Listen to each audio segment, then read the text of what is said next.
उद्यमेन हि सिद्ध्यन्ति कार्याणि न मनोरथैः न हि सुप्तस्य सिंहस्य प्रविशन्ति मुखे मृगाः। अर्थात हे विद्यार्थियों, मेहनत करने से ही काम पूरे होते हैं, केवल सपने देखने से नहीं। सोए हुए शेर के मुंह में मृग अपने आप प्रवेश नहीं करेगा, बल्कि मृग का शिकार करने के लिए शेर को स्वयं उठना पड़ेगा। तो hey champs, how are you? I Anand Sharma welcome all of my YouTube channel Anand Sharma ji के टूर। सो स्टूडेंट्स, आज हम बात करेंगे क्लास 10th के चैप्टर नंबर 7 के बारे में, जिसका नेम है life lines of national economy, यानी कि राष्ट्रीय अर्थव्यवस्था की जीवन रेखाएं। तो प्यारे विद्यार्थियों, हम बात करेंगे कि इस लेसन से आने वाले मेन सी पोर्ट्स, यानी कि जो मुख्य मैप वर्क इस लेसन में होता है, तो उसके बारे में हम डिस्कस करेंगे। जैसे कि आप यहाँ पर देख सकते हैं कि इस लेसन के अंदर मेजर रूप से 11 सी पोर्ट्स हैं, यानी कि 11 सी पोर्ट्स ऐसे हैं कि जिनके फाइनल पेपर के अंदर आने की पूरी संभावनाएं होती है। तो ये कौन से होंगे? जैसे कि नंबर 1 पर है कांडला सी पोर्ट, नंबर 2 पर Jawaharlal Nehru sea port, number 3 पर मारमागांव, नंबर 4 पर न्यू मैंगलोर, 5 पर कोचीन, 6 पर तूतीन, 7th पर चेन्नई, 8th नंबर पर है विशाखापट्टनम सी पोर्ट, 9th पर है पारादीप, 10th पर हल्दिया सी पोर्ट और 11th पर कोलकाता सी पोर्ट। सो स्टूडेंट्स, सबसे पहले हम बात करेंगे नंबर 1 के बारे में, कांडला सी पोर्ट के बारे में। हम आपको बता देते हैं कि कांडला सी पोर्ट कहाँ पर लोकेटेड है। सो इट इज लोकेटेड इन गुजरात। अब गुजरात की लोकेशन भी कुछ ऐसे है कि एक तो ये पार्ट है और एक ये पार्ट है, तो आखिर गुजरात में हम कहाँ पर शो करें? तो प्यारे विद्यार्थियों, आप अपर पार्ट के अंदर, अपर पार्ट के साउथ वाली साइड में, तो आप यहाँ पर कांडला सी पोर्ट को आप शो करोगे। अब ध्यान रहे, ये भारत का सबसे प्राचीन सी पोर्ट नहीं है, बल्कि भारत का सबसे प्राचीन सी पोर्ट हुआ करता था लोथल सी पोर्ट, कि जो हड़प्पा सभ्यता के समय से ही व्यापार का केंद्र बिंदु रहा है। अब गुजरात सी पोर्ट को हम चाइल्ड ऑफ डिवीजन भी कह सकते हैं। यानी कि चाइल्ड ऑफ डिवीजन हम क्यों कहेंगे? क्योंकि भारत आज़ाद होने से पहले पाकिस्तान के कराची के सी पोर्ट के माध्यम से व्यापार किया करता था, परंतु भारत जब आज़ाद हुआ तो 1950 तक का टाइम आया कि भारत ने तब तक अपना सी पोर्ट बना लिया था।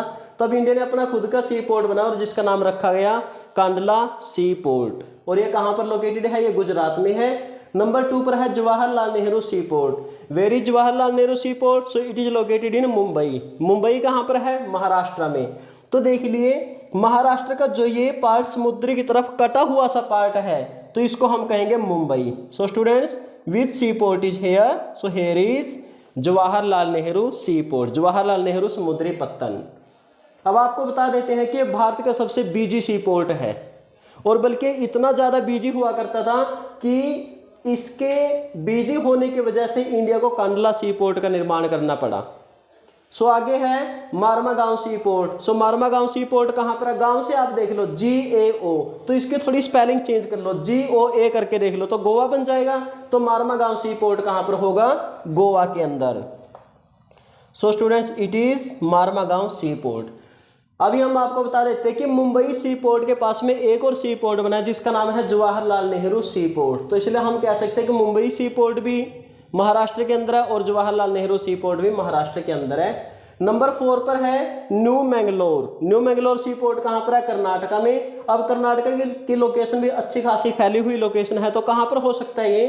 कर्नाटका वो पार्ट के जो नीचे केरल के साथ में मिलता है, तो यहाँ पर कौन सा होगा आपका? New Mangalore sea port. Students, number 5 is Cochin sea port. K for Cochin and K for Kerala. तो इसलिए कहाँ पर होगा ये? तो आपके केरला में यहाँ पर होगा कोचीन सी पोर्ट। तो ये आपके western part, west southern part के सारे सी पोर्ट क्लियर हो चुके हैं। Number 6 is Tuticorin sea port. T for Tamil Nadu and T for Tuticorin. तो इसलिए कहाँ पर होगा ये? तमिलनाडु के अंदर। सो स्टूडेंट्स, ये आपका नंबर 6 का सी पोर्ट है। Number 7 is Chennai sea port. So where is Chennai sea port? It lies in Tamil Nadu. So students, यहाँ पर आपका होगा नंबर 7 पर। तो नंबर 7 पर कौन सा हुआ? Chennai sea port.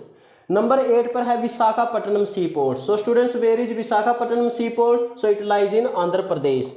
तो आंध्र प्रदेश के अंदर जो आप ये लोकेशन देख रहे हैं, यानी कि आंध्र प्रदेश का वो पार्ट की जो उड़ीसा वाली साइड खत्म होता है, तो यहाँ पर कौन सा सी पोर्ट होगा? Visakhapatnam sea port. Visakhapatnam sea port के बारे में एक और आपको बात बता देते हैं कि ये इंडिया का सबसे गहरा सी पोर्ट है।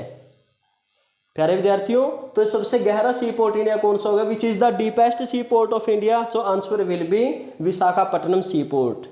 इट्स डीपनेस इज 16.5 मीटर, तो 16.5 मीटर की इसकी गहराई देखी गई है। नंबर 9 पर है Paradip sea port. So where is Paradip sea port? Orissa के अंदर, उड़ीसा का वो भाग की जो वेस्ट बंगाल के साथ में जड़ा हुआ है, तो यहां पर आपका होगा Visakhapatnam sea port, sorry Paradip sea port. ठीक है, आगे फिर नंबर 10 पर है हल्दिया सी पोर्ट और 11th पर है कोलकाता सी पोर्ट। आपको बताते थे कि दोनों ही सी पोर्ट वेस्ट बंगाल के अंदर है। यहां पर देखिए आप, हल्दिया सी पोर्ट होगा यानी कि वेस्ट बंगाल का वो पार्ट की जो उड़ीसा और बांग्लादेश के ठीक बीचों बीच बना है, तो यहाँ पर आपका कौन सा होगा? नंबर 10 पर हल्दिया सी पोर्ट। और वो भाग की जो थोड़ा बहुत वेस्ट बंगाल वाली साइड लगा हुआ है, तो यहाँ पर आपका होगा 11th नंबर पर कोलकाता सी पोर्ट। सो स्टूडेंट्स, यदि हम बात करें अपने जवाहरलाल नेहरू सी पोर्ट के बारे में, मुंबई सी पोर्ट के बारे में, तो ये नेचुरल हार्बर है, यानी कि बिल्कुल ही प्राकृतिक बंदरगाह के रूप में हम मुंबई सी पोर्ट को देख सकते हैं। तो ये हमारे सी पोर्ट्स हैं लेसन नंबर 7 के अंदर, कि जिनके पेपर के अंदर आने की पूरी संभावनाएं हैं। तो नेक्स्ट वीडियो में जब हम मिलेंगे तो हम बात करेंगे इंडिया के इंटरनेशनल एयरपोर्ट्स के बारे में, कि जो आपके लिए काफ़ी ज़्यादा नेसेसरी रहेंगे। तो हम तब तक के लिए आपसे समय चाहते हैं। एंड जय हिंद, जय भारत।